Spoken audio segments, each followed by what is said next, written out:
আমার ভাইয়েরা, আমাদের দেশে তাবলীগ জামাত আছে না নাই?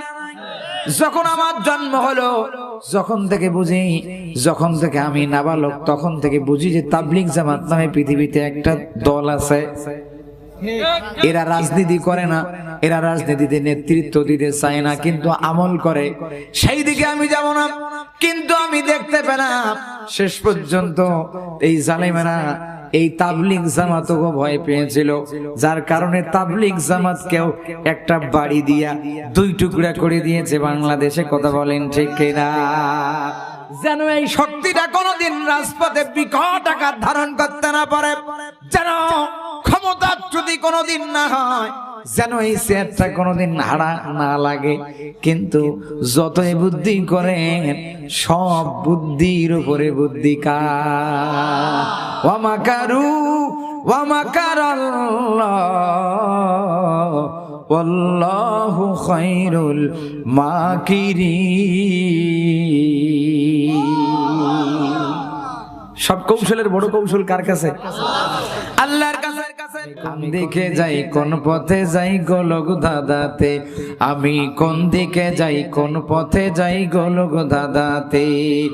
দলে দলে মুসলমানে ফেকারা বাজাইছে, কথা খান না কেন? ওরে দলে দলে মুসলমানে ফেকারা বাজাইছে, আমি কোন দিকে যাই, আমি কোন দিকে যাই, কোন পথে যাই গোলক দাদাতে, আমি কোন দিকে যাই, কোন পথে যাই গোলক দাদাতে। কেউ বা বলে দোয়া করো, উঁচু করো হাত, কেউ বা বলে হাত তুলিলে হয়ে যায় বেদাত। কেউ বা বলে দোয়া করো, উঁচু করো হাত, কেউ বা বলে হাত তুলিলে হয়ে যায় বেদাত।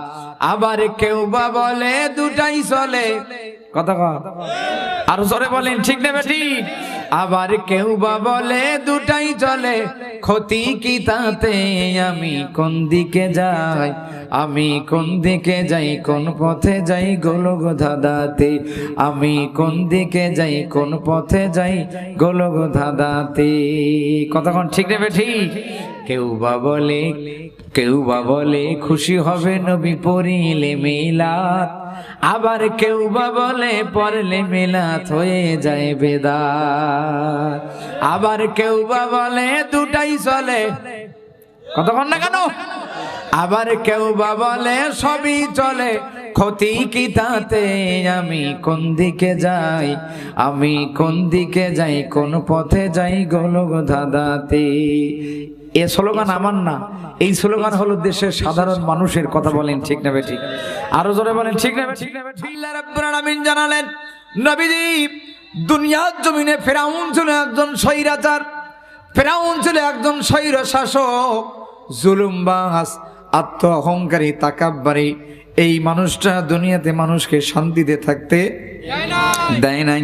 এই মানুষটার প্রথম পদক্ষেপ হলো মানুষকে একত্রিত দলবদ্ধ থাকতে দেয় নাই। বিভিন্ন দল গঠন করে করে মানুষগুলোকে টুকরা টুকরা বানাইছে, মানুষের শক্তিগুলোকে কমাইছে, যেন ক্ষমতা কোনোদিন হাতছাড়া না হয়। আমাদের দেশেও তাই হয়েছে। আমাদের জাতীয় পার্টি কয়টা দল? জোরে বলেন কয়টা? একটা দল ছিল এরশাদ সাথে থাকা পর্যন্ত। এরশাদ যখন দুনিয়ার থেকে বিদায় হয়ে গেল, ইস্তেফা দিল, দলে আর নাই, তখন আমাদের দেশে আমরা দেখলাম জাতীয় পার্টিতে জিএম কাদের এক পাশে দাবি করতেছে আমিও জাতীয় পার্টির কর্ণধার, আবার এরশাদের স্ত্রীও দাবি করেছে আমিও জাতীয় পার্টির কর্ণধার। তাহলে জাতীয় পার্টির মধ্যেও ভাগ হয়েছে না হয় নাই? জোরে বলেন হয়েছে না হয় নাই? ভাগ হয়েছে না ভাগ করাইছে? এই কাজটা করাইছিল ফেরাউন, আর আমাদের দেশে করাইছে ফেরাউনের বংশধর। আরো জোরে বলেন ঠিক কিনা? বন্ধুগণ, মুসলমান ভাইয়েরা, যে কোরআন থেকে আমরা কথা শুনতে চাই, সেই কোরআন কার? মালিকানা কয়জনের? এখানে কোনো ভাগাভাগি নাই, কোনো শরিকানা নাই। কোরআনের কোন মালিক এসে বলতে পারবে না যে আমি কোরআনের মালিক। একমাত্র আল্লাহ ছাড়া আর কেউ এ কথা বলতে পারবে না। যার কারণে কোরআনুল কারীম আজ থেকে প্রায় 15-17 বছর আগে নাজিল হয়েছে, এখনো পর্যন্ত কোরআন এরকমই আছে। কোরআনকে এখনো বাজেয়াপ্ত করা সম্ভব হয় নাই, কোরআনকে এখনো পরিবর্তন করা সম্ভব হয় নাই। জোরে বলেন সুবহানাল্লাহ। আমার ভাইয়েরা, আল্লাহ রাব্বুল আলামিন এই কোরআনুল কারীম সম্পর্কে চ্যালেঞ্জ করতে গিয়ে বললেন, ওয়া ইন কুনতুম ফি রাইবিম মিম্মা নাযালনা আলা আবদিনা ফাআতু বিসূরাতিম মিন মিসলি ওয়াদউ শুহাদাআকুম মিন দুনিল্লাহি ইন কুনতুম সাদিকিন।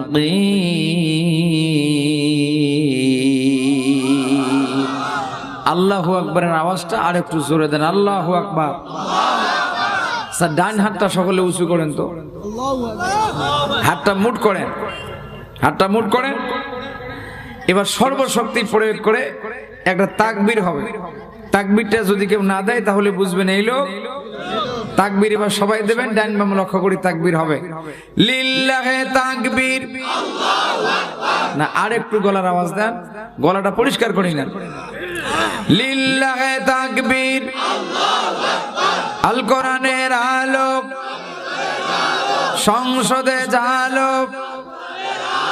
লিল্লাহে তাকবীর, কোরআন হাদিস যেখানে, আলেম ওলামা যেখানে। কথাটা কি মনে থাকবে? এই জায়গা মতো যেন মনে থাকে, কতক্ষণ ঠিক না বেঠে?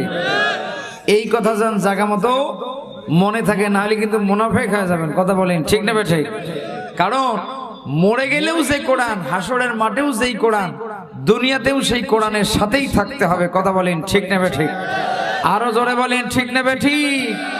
যদি তা না করি মানুষের পূজা করেন, তাহলে ওই যে বেচারি পালাইছে, এখন সেই বেচারির মানুষগুলো এখন বাংলাদেশে মরতেছে। কতক্ষণ ঠিক না বেঠি? আল্লাহ কোনোদিন পালাবে না, কোরআন আপনাকে ছেড়ে কোনোদিন পালাবে না, আল্লাহ রসুল আপনাকে ছেড়ে কোনোদিন পালাবে না, কোরআনের এই সংবিধান আপনাকে কোনোদিন ছেড়ে পালাবে না। কোরআন আজকেও গ্যারান্টি দিচ্ছে, কোরআন হাসরের ময়দানেও গ্যারান্টি দেবে। কথা বলেন ঠিক না বেঠি? আরো জোরে বলেন ঠিক না বেঠি? কোরআন হাদিস, মসজিদ মাদ্রাসা, আল্লাহ এবং রসুল ছাড়া বাকি সবগুলাই ধ্বংস হয়ে যাবে। কি হয়ে যাবে? তাহলে আমরা এমন একটা জিনিসের পেছনে থাকবো যেই জিনিসটা ধ্বংস হবে না। আমরা সেই অক্ষয় জিনিসের সঙ্গে থাকবো, যেই জিনিস হাসরের ময়দানে কোরআন জ্বলন্ত মানুষের মতো জবানে, আল্লাহ দেওয়া জবান দিয়া কোরআন সেদিন কথা বলবে। সুবহানাল্লাহ বলেন। যে কোরআন সেদিন আল্লাহর সঙ্গে কথা বলবে, আমরা সেই কোরআনের সাথে থাকতে চাই কি চাই না? জোরে বলেন চাই কি চাই না? আল্লাহ রাব্বুল আলামিন বলে, ইকোটা আরেকটু কম। আল্লাহ রাব্বুল আলামিন বলে, তোমরা যদি এই কোরআনুল কারীমের মধ্যে সন্দেহ পোষণ করতে চাও, যদি এই কোরআনুল কারীম তোমাদের কাছে সন্দেহ মনে হয়, তাহলে এই কোরআনের ভিতরে সবচাইতে একটা বড় সূরা আছে, সূরার নাম হলো সূরাতুল বাকারা। আর একটা সবচাইতে ছোট্ট সূরা আছে, সেই সূরার নাম হলো সূরাতুল কাউসার। সূরাতুল কাউসারের ভিতরে 3টি আয়াত আছে, সবচাইতে ছোট্ট ছোট্ট শব্দ এবং কম শব্দ বিশিষ্ট এই আয়াতগুলো। তার মানে এই সবচাইতে ছোট্ট সূরাটা, আল্লাহ বলেন, যদি তোমাদের ভিতরে সন্দেহ মনে হয় আমি যা নাজিল করেছি আমার নবীর উপরে, তাহলে এই কোরআনের বড় সূরা লাগবে না, মিডিয়াম সূরা লাগবে না, এই কোরআনের সবচাইতে ছোট্ট যে সূরাটা আছে, এই সূরার মতো একটা সূরা বানায়া আমাকে দেখাও। সেই কাজটা করার জন্য তাম পৃথিবীর বৈজ্ঞানিক, ভাইজান আর হাত দিয়ে না, ঠিক আছে, তাম পৃথিবীর বৈজ্ঞানিক, দার্শনিক, তাম পৃথিবীর যত বুদ্ধিজীবী, রিক্সাওয়ালা, ভ্যানওয়ালা, ডাক্তার, মাস্টার, মকরি, মুক্তাজ, জজ, ব্যারিস্টার, দিন মজুর, কিষান, যত মানুষ আছে সমস্ত মানুষের বুদ্ধিগুলোকে একখানে করো, শুধুমাত্র আল্লাহকে বাদ দিয়া তাম পৃথিবীর সমস্ত মানুষগুলোকে একখানে করে আমার কোরআনের একটা সূরার মতো আর একটা সূরা বানায়া দেখা। সম্ভব হয়েছে? জোরে বলেন, সম্ভব হয়েছে? সম্ভব হয় নাই। বরং আল্লাহ রাব্বুল আলামিন বলে, যদি তোমরা তোমাদের দাবিতে সত্যবাদী হয়ে থাকো তাহলে এই চ্যালেঞ্জটাকে গ্রহণ করো। আল্লাহ চ্যালেঞ্জ ছুড়ে দিয়েছে, কিন্তু সেই চ্যালেঞ্জ তারা আজও পর্যন্ত প্রমাণ করতে পারে নাই। বরং তামাম পৃথিবীর ভিতরে মাঝে মাঝেই আমরা শুনতে পাই, মাঝে মাঝে নিউজ হয় যে অনেক অমুসলিম বৈজ্ঞানিক এই কোরআনের ভুল ধরতে গিয়া গবেষণা চালাইতে এক পর্যায়ে মুসলমান হয়ে গেছে। কথা বলেন ঠিক না বেঠিক? আমার ভাইয়েরা, শুধু তাই না, এই পৃথিবীতে অনেক অমুসলিম মানুষ এই কোরআনুল কারীমকে রিসার্চ করতে করতে আল্লাহর সন্ধান পেয়ে গেছে, নবীর সন্ধান পেয়ে গেছে। তারা ধর্ম চেঞ্জ করে মুসলমান হয়ে গেছে। তারা আমাদের চাইতে এখন বেশি ঈমান আনছে। কথা বলেন ঠিক কিনা? আমার ভাইয়েরা, গভীর মনোযোগ দেন। এটা সেই কোরআন, যেই কোরআন সম্পর্কে আল্লাহ বলেন, ইন্নাহু লাকুরআনুন কারীম ফি কিতাবিম মাকনুন।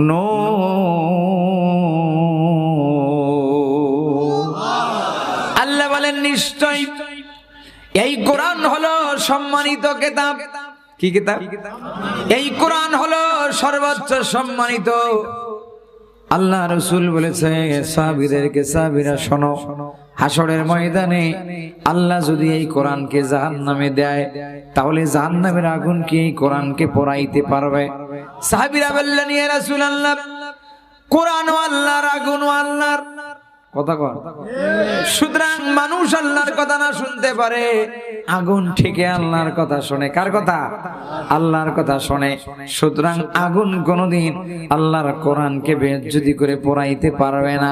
আল্লাহ রাসূল বললেন, সাহাবীরা, যদি এইটা তোমাদের বিশ্বাস হয় তাহলে আর একটা কথা বিশ্বাস করো, এই কোরআনের কোন অংশ, এই কোরআনের কোন আমল, এই কোরআনের কোন বিধান যদি কোন মানুষের শরীরের মধ্যে সিটিং হয়ে যায়, কোন মানুষের অন্তরের মধ্যে যদি ঢুকে যায়, কোন মানুষের দেহের মধ্যে যদি সেট হয়ে যায়, তাহলে এই কোরআনের সম্মানের কারণে আল্লাহ রাব্বুল আলামিন ওই কোরআনওয়ালা মানুষদেরকেও জাহান্নামের আগুনে পোড়াবে না। চিৎকার করে বলেন সুবহানাল্লাহ। আরো জোরে বলেন সুবহানাল্লাহ।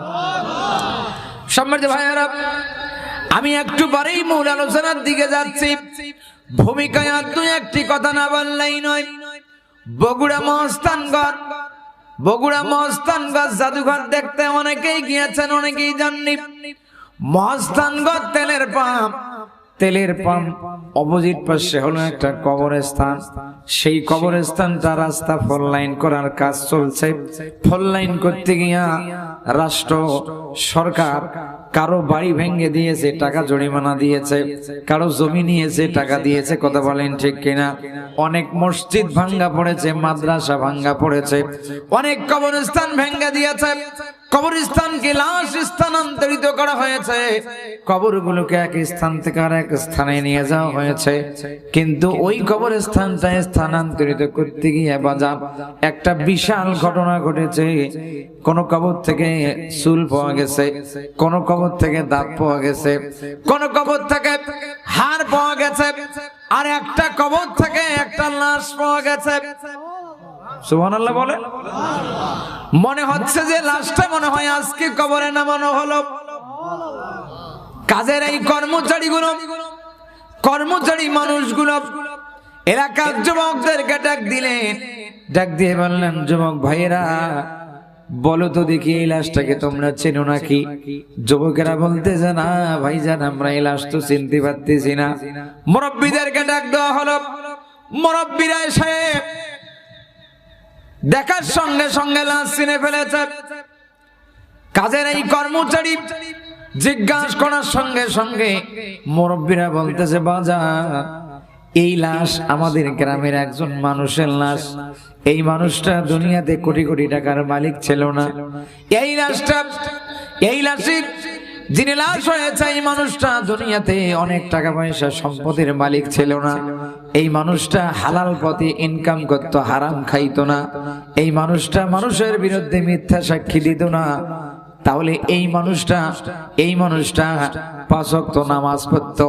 এই মানুষটা আল্লাহর জিকির করত। এই মানুষটা আল্লাহ এবং রাসূলের আইন দিয়ে জীবন চালানোর চেষ্টা করত। এই মানুষটা শুধু তাই না, আর একটা ডিগ্রি ছিল। মানুষটা 30 পারা কোরআনের হাফেজ ছিল।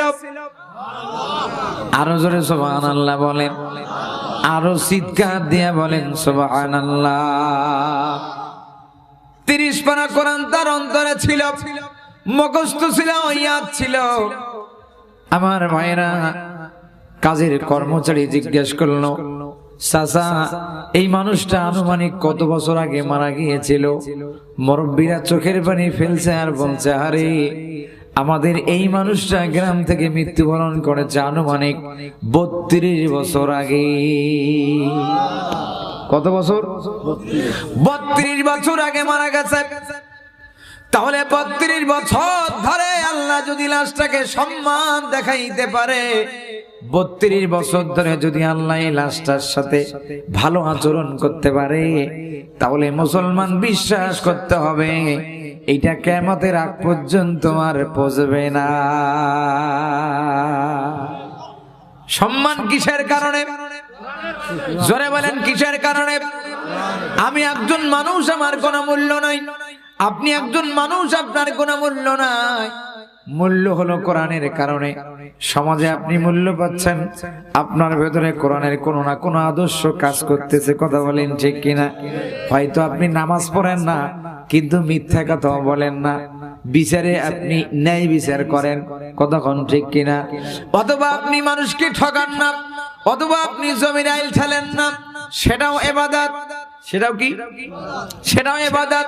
অথবা আপনি মিথ্যা কথা বলেন না, চকলখড়ি করেন না, নামাজ পড়েন না, কিন্তু ভেতরে ভেতরে অনেক কোরআনের আদর্শ আপনার ভেতরে ঢুকে গেছে। কথা বলেন ঠিক কিনা?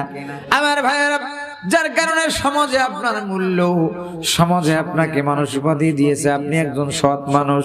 কি মানুষ? আপনি যে একজন সৎ মানুষ, এই হিসাবে যে আপনি সম্মান পাচ্ছেন, সেটাও কোরআনের কারণে। কথা বলেন ঠিক কিনা? সেটাও কিসের কারণে? কোরআনের কারণে। কারণ আল্লাহ আপনাকে সৎ হওয়ার জন্য কোরআনে নির্দেশ দিয়েছে, আর আপনি সেই কোরআনের নির্দেশটা মেনেই সৎ জীবন যাপন করতেছেন। আমার বন্ধুগণ, আমার মায়েরা, মুসলমান ভাইয়েরা, যুবক ভাইয়েরা, গভীর মনোযোগ দেন। একজন মানুষ উঠা বসা করবেন না, কারণ এই মাহফিলটা জীবনের শেষ মাহফিল হতে পারে। আজকের এই মোনাজাত জীবনের শেষ মোনাজাত হতে পারে। তাহলে যেই কোরআনুল কারীমের কারণে আল্লাহ মানুষের সম্মান বাড়ায় দেয়, তাহলে সেই কোরআন আমাদের জীবনে দরকার আছে না? না। আমার বাবার সমতুল্য মানুষ নিচে বসে আছেন, আমাকে সুন্দর একটা টেবিল, সুন্দর একটা চেয়ার এবং উপরে বসার জন্য জায়গা করে দিয়েছেন, সম্মান দেখিয়েছেন। সেই সম্মানটা আমি বিশ্বাস করি আমার কোনো যোগ্যতার কারণে নয়, শুধুমাত্র ভেতরে কোরআন আছে আর কোরআন থেকে কথা বলতে পারতেছি, যার কারণে কোরআনের কোনো আদর্শ ভিতরে কাজ করতেছে, যার কারণে আল্লাহ কোরআনের সম্মানে সম্মানিত করেছেন। বলেন ঠিক কিনা? আমার ভাইয়েরা, এই কোরআনের সঙ্গে ভালো আচরণ যারা করে, আল্লাহ তাদেরকে হেরো থেকে, তাদেরকে জেরো থেকে হেরো বানায়। আর এই কোরআনের সঙ্গে যারা বেয়াদবি করে, আল্লাহ রাব্বুল আলামিন তাদেরকে হিরো থেকে জিরো বানায়া দেয়। এই ওয়াজটা 5 আগস্টের আগ পর্যন্ত ছিল থিওরিক্যাল ওয়াজ, আর 5 আগস্টের পর থেকে এই ওয়াজটা হয়ে গেছে একবারে প্র্যাকটিক্যাল ওয়াজ। এর আগে আমরা বলছিলাম, জনগণ মনে করছিল এটা একটা থিওরি ছিল, কিন্তু এই 5 আগস্টের পরে ব্যাটে বলে ওয়াজ মিলে গেছে। কথা কয় আরো জোরে বলেন ঠিক না বেটি? সম্মানিত ভাইয়েরা, তাহলে সেই সম্মানিত কোরআন থেকে আমরা কথা শুনবো, এই কোরআনুল কারীমের কোন বিধান শোনার পরে যদি আমাদের জীবনের কোনো পাপ ধরা পড়ে আমাদের কাছে, তাহলে বক্তার সঙ্গে রাগারাগি না করে আমরা তওবা করব কার কাছে? আল্লাহর কাছে তওবা করবেন, কারণ আল্লাহর কাছে তওবা করলে হেদায়েত দেওয়ার মালিক কে? সুতরাং রাগারাগি করা যাবে। মুসলমান ভাইয়েরা, এবার আসুন আমরা মূল আলোচনার দিকে যাব। আমি সূরাতুল কসাস থেকে আয়াত তেলাওয়াত করেছি। তাসিম মিম।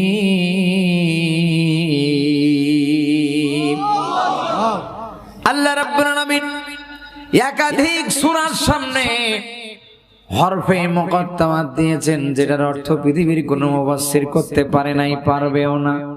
পারে নাই, পারবেও না। এটা কোরআনুল কারীমের একটা বিশেষ মুজিজা। এটা যে আল্লাহর কিতাব, হরফে মুকাত্তামাত তার একটা বিশেষ প্রমাণ। জোরে বলেন সুবহানাল্লাহ, আরো জোরে বলেন সুবহানাল্লাহ। আমার ভাইয়েরা, পৃথিবীর যত বড় বৈজ্ঞানিক দার্শনিক, যত বড় গবেষক হোক না কেন, যত বড় নাস্তিক হোক না কেন, যদি কোরআনকে ভুল ধরার জন্য চেষ্টা করে কোরআন পড়া শুরু করে দেয়, পড়তে হবে আলিফ লাম মিম, আমি এটার অর্থ জানি না। ওই বুদ্ধিজীবী বলতে হবে আমি এটার অর্থ জানি না। কে জানে? আল্লাহ জানে। তার মানে যারা চ্যালেঞ্জ গ্রহণ করতে আসবে তাকে শুরুতেই ব্যর্থতার পরিচয় দেওয়া লাগবে। শুরুতেই কি? শুরুতেই যদি বলে যে আমি এটার অর্থ জানি না, তাহলে আপনি যে আর কি জানেন সেটা আমরাও জানি না, আল্লাহ ভালো জানে। কথা কোন ঠিক নেবে ঠিক। সুতরাং আপনার আর এই চ্যালেঞ্জ গ্রহণ করার দরকার। আপনি তো বিসমিল্লাহতেই বলতেছেন আমি জানি না। এটা যে আল্লাহর কোরআন, এই হরফে মুকাত্তামাত তার বিশেষ এক প্রমাণ। এত গবেষণা হয়েছে কোরআন, কিন্তু হরফে মুকাত্তামাতের অর্থ খুঁজে বের করা যায়নি। আমার ভাইয়েরা, তারপরে আল্লাহ বলেন তিলকা আয়াতুল কিতাবিল মুবিন। এই আয়াতগুলো সুস্পষ্ট কিতাবের। আমরা যে কিতাব দেখতেছি, যে কোরআন দেখতেছি, এটা লাইব্রেরিতে পাওয়া যায়। কোথায়? লাইব্রেরিতে পাওয়া যায়। পৃথিবীর বুদ্ধিজীবীরা যদি ষড়যন্ত্র করে মনে করে আমরা পৃথিবীর সমস্ত লাইব্রেরি একই দিনে আগুন লাগাই দিয়ে পড়িয়ে ফেলবো, সব কোরআনকে পড়াইয়া দেব, আর দুনিয়াতে যত আলিম ওলামা, হাফেজকারী, মৌলবি, মাওলানা আছে, এদেরকে একই দিনে আমরা ফাঁসি দিয়ে মারবো, সুতরাং পৃথিবীতে আর কোনো কোরআন থাকবে না। যদি এই ষড়যন্ত্র কোনো মানুষ করে, তারপরেও কোরআনকে বিদায় দেওয়া যাবে না, কারণ কোরআন সংরক্ষিত আছে লাওহে মাহফুজে। সুবহানাল্লাহ বলেন। কোরআন সংরক্ষিত আছে লাওহে মাহফুজে। যদি পৃথিবী শূন্য হয়ে যায়, কোরআন তেলাওয়াত করার মতো কোন মানুষ যদি আর অবশিষ্ট রাখা না হয়, আল্লাহ রাব্বুল আলামিন তারপরের দিন থেকে ডে বাই ডে পর্যায়ক্রমে আল্লাহ আবার নতুন নতুন হাফেজ তৈরি করবে, আলেম বানাবে। কথা বলেন ঠিক কিনা? আবার হাফেজেরা কোরআন লিখবে, আলিমেরা কোরআন লিখবে, আবার লাইব্রেরিতে কোরআন পাওয়া যাবে। এই জন্য আল্লাহ বলছে কোরআনকে আমি হেফাজত করার দায়িত্ব নিয়েছি, সুতরাং এই কোরআনকে বিদায় করা যাবে। জোরে বলেন যাবে? কোরআনকে যারা বিদায় করতে চেয়েছে তারাই বিদায় হয়েছে না হয় নাই? জোরে বলেন হয়েছে না হয় নাই? মসজিদের মাহফিল, প্যান্ডেল রেডি। যেই দিন মাহফিল সেদিন আসরের নামাজের সময় এসে মাহফিলের প্যান্ডেল ভেঙে দেওয়া হয়েছে। এতিমখানার মাহফিল, এতিমখানা সারা বছর লস করে একটা মাহফিল করে 2 লাখ টাকা আয় করে, সেই টাকা দিয়ে বাচ্চাদের খাবারের ব্যবস্থা হয়। আহারে নাস্তিকেরা কি করলো? এতিমখানার মাহফিল মাগরিবের নামাজের সময় এসে মাহফিলের প্যান্ডেল ভেঙে দিয়েছে। ওই এতিমদের জন্য 2 লাখ টাকা তো আয় হয় নাই, আরো 1 লক্ষ টাকা এতিমখানার লস হয়েছে। এতিমেরা না খেয়েছিল। কথা বলেন ঠিক কিনা? আমার ভাইয়েরা, যারা এতিমের পেটে লাথি মেরেছে, যারা মসজিদ মাদ্রাসার উন্নয়ন করতে দেয় নাই, যারা তাফসীর মাহফিলকে বন্ধ করার জন্য ষড়যন্ত্র করেছিল, আল্লাহ রাব্বুল আলামিন বলছে এই কোরআন থাকবে, শুধু তারা থাকবে না, কলার পাতে শুইছিল, সেখানেও জায়গা পায় নাই। কথা বলেন ঠিক কিনা? কলার পাতাতেও জায়গা। আমার ভাইয়েরা, সারাটা জীবন যে নৌকার পিছনে স্লোগান দিল, সারাটা জীবন যে নৌকাকে কান্ডারি মনে করলো সালমান এফ রহমান আর আইনমন্ত্রী আনিসুল হক, সেই নৌকাতে লঙ্গি পড়িয়া আর গেঞ্জি পড়িয়া পালাইতে ধরছে, শেষে নৌকাও ফাঁকি দিছে। কথা বলেন ঠিক কিনা? শুধু আল্লাহ আপনাকে ফাঁকি দিবে না, মানব রচিত আদর্শ আপনাকে ফাঁকি দিবে। এটা চিরাচরিত সত্য। এর আগে ছিল থিওরি, এখন বাংলাদেশে হয়েছে একবারে প্র্যাকটিক্যাল। ব্যাটে বলে ওয়াজ মিলে গেছে। কথা কম, আরো জোরে বলেন ঠিক না বেঠিক? যে কথা বলবে না বুঝবে নেই লোক সেই লোক। কথা বলতেছেন না কেন? মুসলমান ভাইয়েরা, মনে কষ্ট পাইতেছেন না? আমার ওয়াজের সাইজ তো দেশ স্বাধীন হওয়ার আগে থেকে এরকম, আর এখন তো দেশ স্বাধীন হয়েছে, এখন তো আর কোনো গল্পই নাই। কথা বলেন ঠিক না বেঠিক? সম্মানিত ভাইয়েরা, আল্লাহ রাব্বুল আলামিন বলেন, নাতলু আলাইকা মিন নাবাই মূসা ওয়া ফিরআউনা বিল হাক্কি লিকাওমিন ইউমিনুন। আল্লাহ রাব্বুল আলামিন আমার নবীজিকে ডাক দিয়ে বলতেছে, নবীজি, আমি আজকে আপনাকে কিছু তথ্য দেব, কিছু ইনফরমেশন জানাবো, যেই বিষয়টা আপনার জানা ছিল না, যেই বিষয়টা আমি আজকে আপনাকে নতুন করে জানাবো। কেন জানাবো? এই বিষয়গুলো আপনার হাতে যারা কালেমা পড়ে মুসলমান হয়েছে, যারা ইমানদার হয়েছে, যারা মুমিন হয়েছে, যারা আপনার সাহাবী, এই সাহাবীদের জন্য এই বিষয়গুলো জানা দরকার। কারণ এই সাহাবীরা যদি বিষয়গুলো জানে, তারা ঈমানের পথে আরো বলিয়ান হবে। জোরে বলেন সুবহানাল্লাহ। সম্মানিত ভাইয়েরা, তার মানে হলো আল্লাহ বলছেন, নবীজি, কিয়ামতের আগ পর্যন্ত যত মানুষ বলবে আল্লাহ আমার রব, সেই রবই আমার সব। বলেন আল্লাহ আমার রব, সেই রবি আমার সব। বলেন আল্লাহ আমার রব, সেই রবি আমার সব। দমে দমে তোর মনে তারি অনুভব, দমে দমে তোর মনে তারি অনুভব। আল্লাহ আমার রব, সেই রবি আমার সব। আল্লাহ আমার রব, সেই রবি আমার সব। আল্লাহ বলেন, নবীজি, যারা কিয়ামতের আগ পর্যন্ত বলবে আল্লাহ আমার রব, সেই রবি আমার সব, যারা মানব রচিত আইনের পূজা করবে না, যারা মানব রচিত আইনের, যারা মানব রচিত আদর্শের তাবেদার হবে না, যারা মানব রচিত আইনের গোলামি করবে না, যারা বলবে আমার রব আল্লাহ, আমি আল্লাহর আইন ছাড়া আর কারো আইন মানবো না, এই মানুষগুলো হবে মুমিন। আর এই মুমিনদের জন্য আজকে যে ইনফরমেশনটা আপনাকে বলতেছি, এই ইনফরমেশনটা এই মুমিনদের জানা দরকার, কারণ তাদের অনেক উপকারে লাগবে। বলেন সুবহানাল্লাহ। সেই ইনফরমেশন গুলো কি? আল্লাহ বলেন, ইন্না ফিরআউনা আলা ফিল আরদি وجعل أهلها شيعا يستضعف طائفة منهم يذبح أبناءهم ويستحيي نساءهم إنه كان من المفسدين। আল্লাহ বলেন, তথ্যগুলো হলো, আপনি তো ফেরাউনকে দেখেননি, আমার নবী ফেরাউনকে দেখছে? আপনি তো ফেরাউনকে দেখেননি, মুসা নবীর জামানায় তো আপনি দুনিয়াতে আসেননি। কি কি হয়েছে আমি আল্লাহ ভালো জানি, সব রেকর্ড করে রেখেছি। সব কি করে রেখেছি? সব কিছু রেকর্ড করে রেখেছি। সুতরাং এই ফেরাউন সম্পর্কে দুনিয়ায় যেন ইতিহাস চুরি না হয়, ফেরাউন সম্পর্কে দুনিয়ায় যেন ইতিহাসকে বিকৃত করা না হয়। আজকে আমাদের পৃথিবীতে ইতিহাস চুরি হয় কি হয় না? জোরে বলেন, হয় কি হয় না? আমাদের দেশের মাওলানা ভাসানী বাংলাদেশের মুসলমানদের জন্য যে পরিমাণ অবদান রাখছে, সেটা আসলে ইতিহাসে সেরকম করে লেখা হয়নি। করছে একটা, লিখছে একটা, জাতিক বুঝাইছে আর একটা। কথা বলেন ঠিক কিনা? আমার ভাইয়েরা, আল্লামা দিলওয়ার হোসেন সাঈদী তামাম পৃথিবীর মুসলমানদের জন্য একজন আইডল ছিল। তিনি মুসলমানদের জন্য এত বড় উপকার করলো, কিন্তু তাকে যুদ্ধ অপরাধী বানায়া তার বিরুদ্ধে মিথ্যা ইতিহাসও তৈরি হয়েছে। কথা বলেন ঠিক কিনা? হয়েছে না হয় নাই? আমার ভাইয়েরা, সেই কারণে আল্লাহ রাব্বুল আলামিন বললেন, নবীজি ফেরাউনের এই নোংরামি নষ্টামি, ফেরাউনের এই চুরি ডাকাতি, ফেরাউনের এই স্বৈরাচার কর্মকাণ্ড পৃথিবীর ইতিহাসে কিয়ামতের আগ পর্যন্ত কোন মানুষ যদি নেগেটিভটাকে পজিটিভ করতে না পারে, কিয়ামতের আগ পর্যন্ত আমি ফেরাউনকে নেকেট অবস্থায় রাখবো। সিদ্ধান্ত কার? আরো জোরে বলেন, সিদ্ধান্ত কার?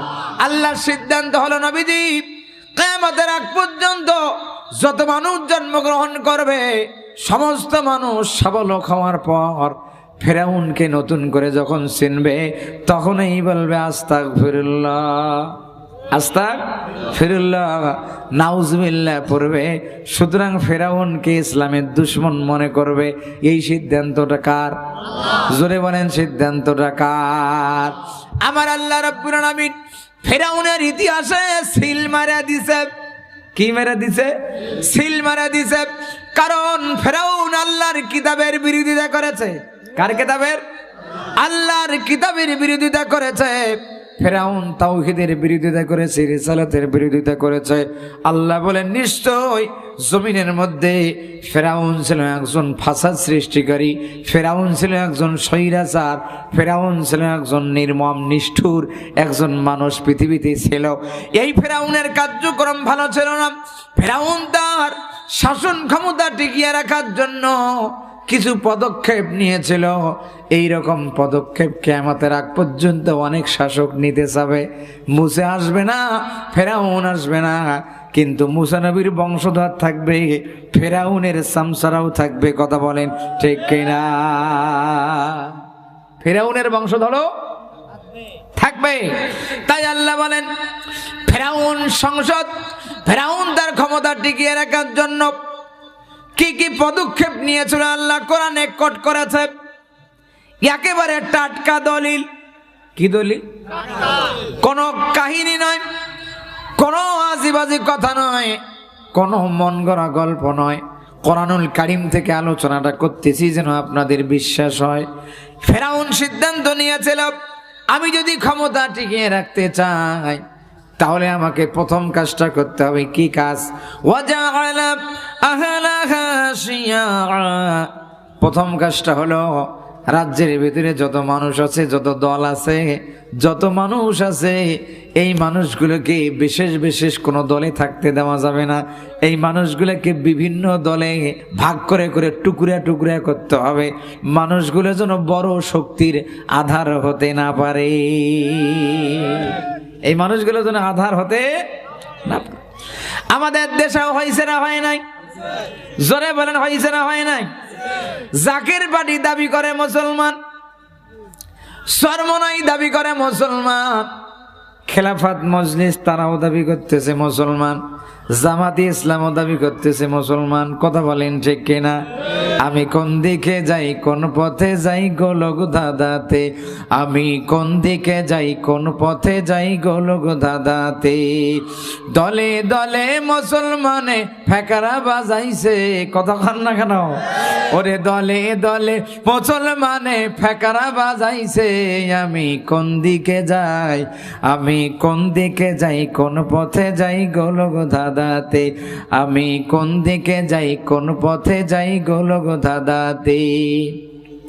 কেউ বা বলে দোয়া করো, উঁচু করো হাত, কেউ বা বলে হাত তুলিলে হয়ে যায় বেদাত। কেউ বা বলে দোয়া করো, উঁচু করো হাত, কেউ বা বলে হাত তুলিলে হয়ে যায় বেদাত। আবার কেউ বা বলে দুটাই চলে। কথা কর, আরো জোরে বলেন, ঠিক না ঠিক? আবার কেউ বা বলে দুটাই চলে, ক্ষতি কি তাতে?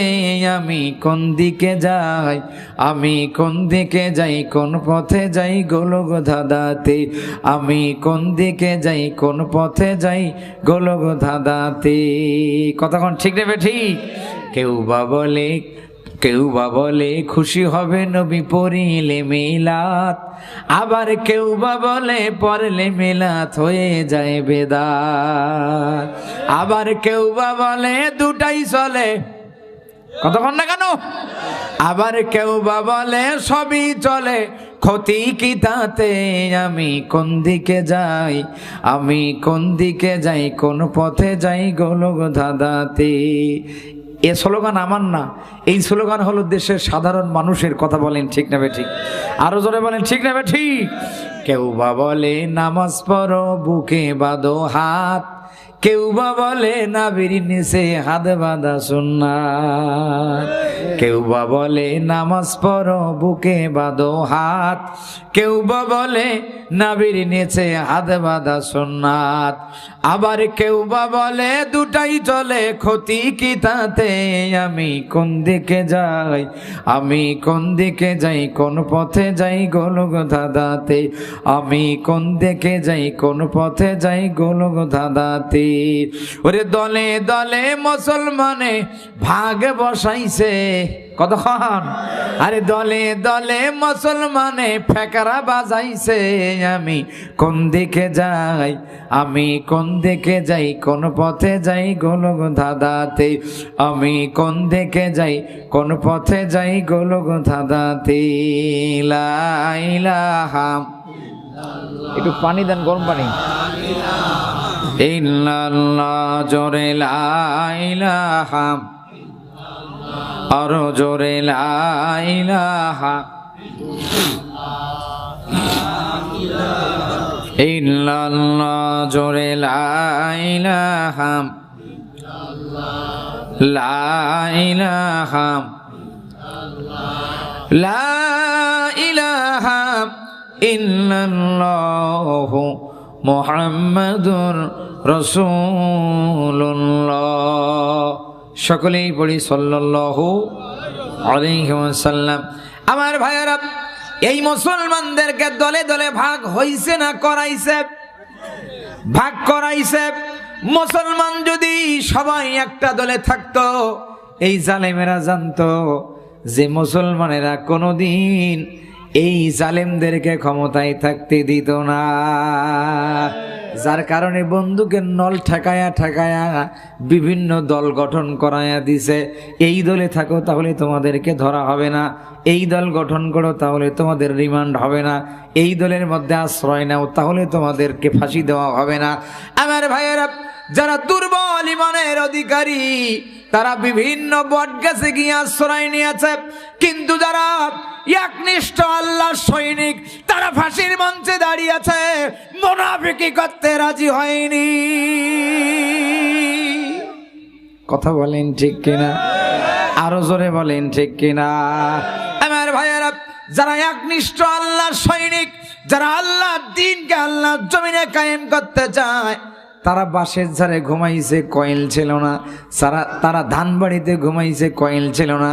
বছরের পর বছর স্ত্রীর সাথে ঘুমাইতে দেয় নাই, বাড়িতে থাকতে দেয় নাই, বহু ঈদ বাড়িতে আসতে পারে নাই। তারপরেও বাতিলকে পিঠ দেখাইছে, বাতিলকে মুখ দেখায় নাই।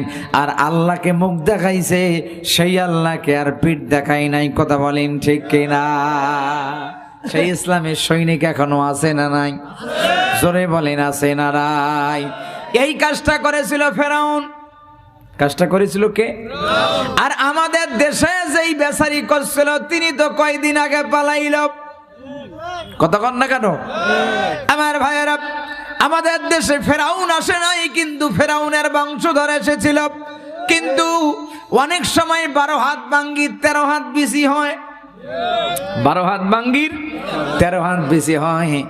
ফেরাউনের বংশধর আমাদের দেশে যে স্বৈরাচারীটা করলো, সে এমন কাজ করেছে ফেরাউনকে পর্যন্ত হার মানিয়েছে। সে 12 হাত ভাঙ্গির 13 হাত বেশি।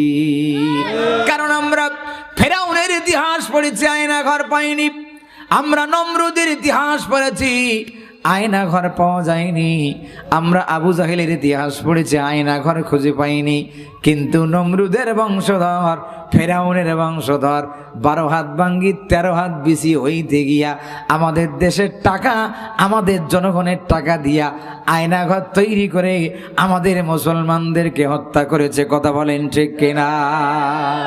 আমার ভাইয়েরা, গভীর মনোযোগ দেন। খুবই আফসোসের বিষয়, খুবই দুঃখের বিষয়। সেই বিষয়গুলো আল্লাহ রাব্বুল আলামিন আমার নবীকে জানাচ্ছেন, নবীজি এই কথাগুলো কিয়ামতের আগ পর্যন্ত যত মানুষ বলবে আল্লাহ আমার রব, সেই রবই আমার সব, বিভিন্ন বট গাছে তারা যাবে না।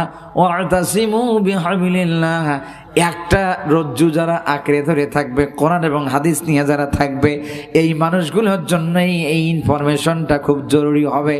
এই ইমানদারদের সান্ত্বনার জন্য, ইমানদারদের কলিজা ঠান্ডা করার জন্য, ইমানদারদেরকে ফাঁসির মঞ্চে যখন দাঁড়াবে তখনও যেন মনে সান্ত্বনা পায় যে এটা শুধু আমার হই নাই, এটা দিনে দিনে বহু বছর গেছে, বহু যুগ চলে গেছে।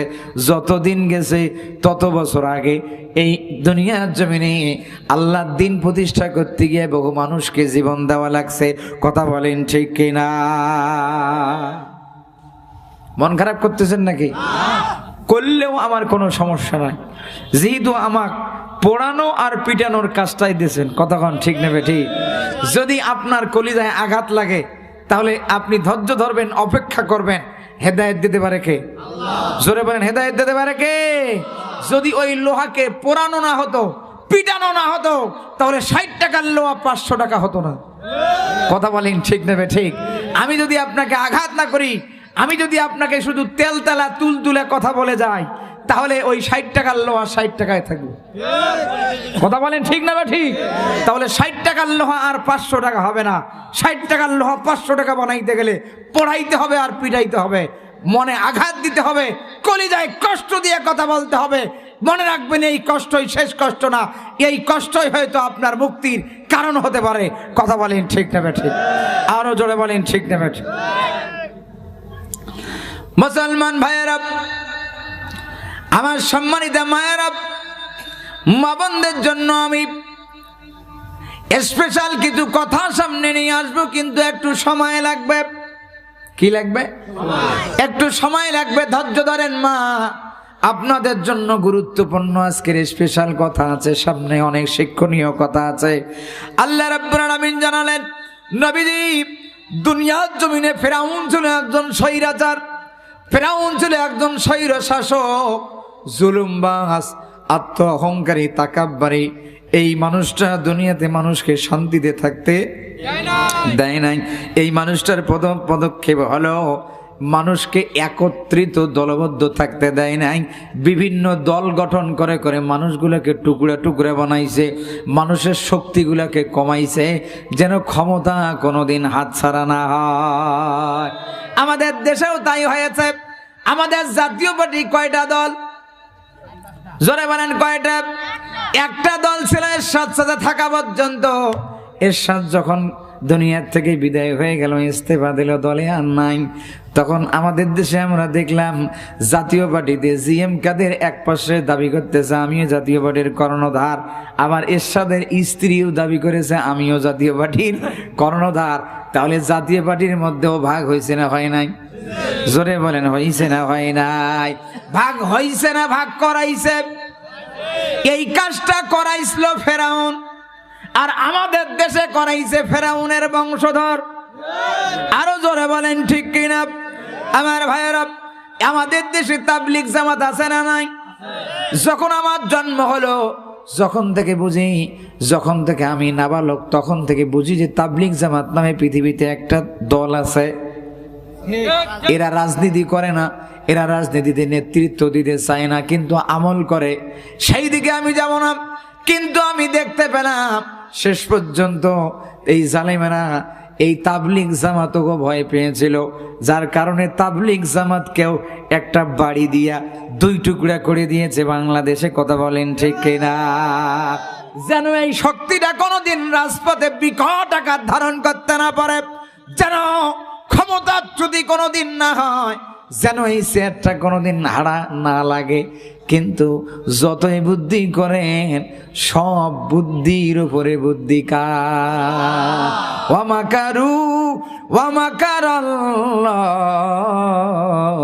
ওয়াল্লাহু খায়রুল মাকিরিন। সব কৌশলের বড় কৌশল কার কাছে? আল্লাহর কাছে। সুতরাং ফেরাউন এই কর্মসূচি বাস্তবায়ন করেছে, কাজ হয় নাই। মুসা নবী দুনিয়াতে তখনও আসে নাই, মুসা নবী দুনিয়াতে তখনও আসে নাই। এবার ফেরাউন তার রাজ্যের ভিতরে বেতন দিয়া একজন মনীষীকে নিযুক্ত করলেন। মনীষীকে বললেন, তোমার একটা কাজ আছে। কি কাজ? বলে, আমার রাজ্যের ভেতরে কেউ যদি আমার ক্ষমতা দখল করার জন্য কেবলমাত্র মাথা ছাড়ে দিয়ে দাঁড়াইতে চায়, তাহলে আমি জানার আগে যেন তুমি আমাকে সংবাদটা দিয়ে দাও, যেন সারা অবস্থায় সেটাকে হজম করতে পারি, যেন সারাটা গাছ না হয়, যেন সারাটা কি না হয়, গাছ না হয়।